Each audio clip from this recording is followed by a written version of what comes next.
Hey guys, Mike here. I'm off today.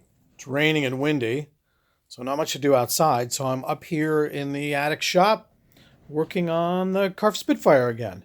And today I was working on setting up the radio because I got tired of the jittery signal that was coming from the servos using this cheap servo driver. I'm looking for a better one. If anybody has any suggestions, I'm all ears.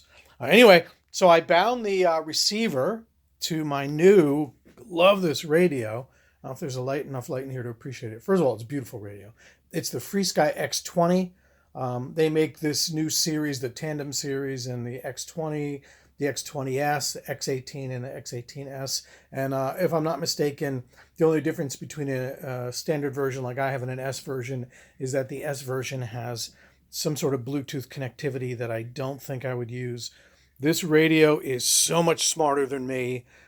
It's a learning curve going from OpenTX, which is my older FrSky system, to this new protocol called Ethos. This is really cool. First of all, this radio does different protocols, FrSky protocols.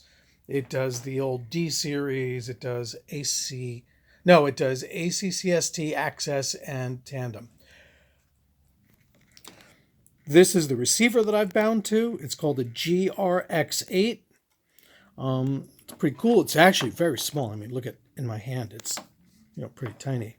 I'm using my Savox servos, my new favorites. Excuse me. And anyway, the reason for the video is not the servos or anything. They're very cool.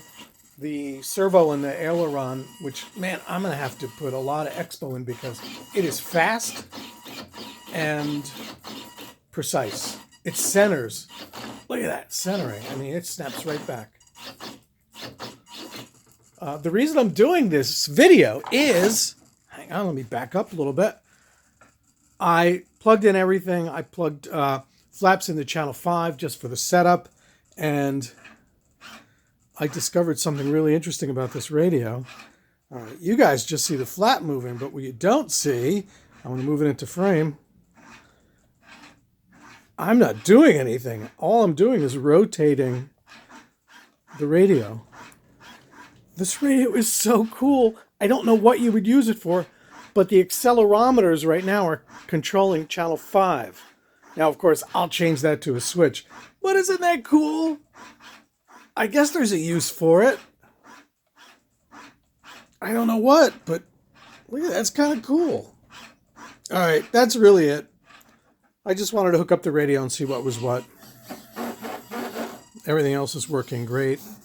I'm off for 3 days in a row, so I'm going to try to get the wings as done as I can. I got a little bit of work done last week because the girlfriend came over and she got mad at me and left. So I came upstairs and did some work, but she's coming over again later. So that's going to take some time. Anyway, do some RC stuff, guys. I know it's the middle of the week, but a little bit at a time. Here, let me pan around the shop here. You guys probably sometimes wonder what kind of crap I have up here. That's so that's a CMP ME109 or BF109. I'm not sure which version it is.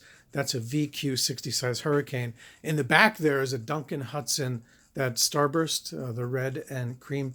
That's a Duncan Hudson Tiger Moth quarter scale. Beautiful, beautiful model. Up top there is my quarter scale pup. There's an original version FMS P47. Of course, there's the giant CARF Spitfire. Behind it is my Flightline,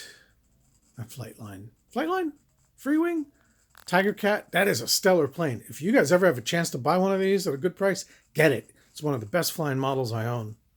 A bunch of other little foamies here, which I'll eventually get rid of, except for the Spitfires. I'll always have them. There's a 90mm F104 that I am not a good enough pilot to fly yet. There's the CARF Spitfire. It's a Zeroli T6 and Free Wing Spitfire, lovely plane. And then just a bunch of wings and stuff behind me. But that's the shop. This is what I surround myself with. Bunch of micro stuff over there too. Anyway, take it easy, guys. 5-minute video just to show you my silly flap setup. Take it easy.